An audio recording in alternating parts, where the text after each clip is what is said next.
ইবনে আব্বাস রাদিয়াল্লাহু আনহু বলেন, রাসূলুল্লাহ সাল্লাল্লাহু আলাইহি ওয়াসাল্লামের সময় নবীর উপর বৃষ্টি হলে তিনি বললেন, ভোরবেলায় কতক লোক আল্লাহর শুকরগুজার ও কৃতজ্ঞ হয় এবং তাদের কতক আবার অকৃতজ্ঞ হয়ে যায়। তাদের কিছু সংখ্যক বলে এটা বৃষ্টি আল্লাহর একান্ত অনুগ্রহ ও রহমতে বর্ষিত হয়েছে, আর তাদের কতক লোক বলে অমুক অমুক নক্ষত্র সত্যি প্রমাণিত হবে।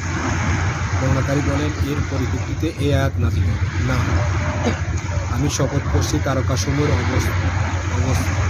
অবস্থিতি স্থানে, এখান থেকে তোমরা তোমাদের রিজিককে মিথ্যা প্রতিপন্ন করেছ। সূরা ওয়াকিয়া ৭৫ থেকে ৮২ নম্বর আয়াত।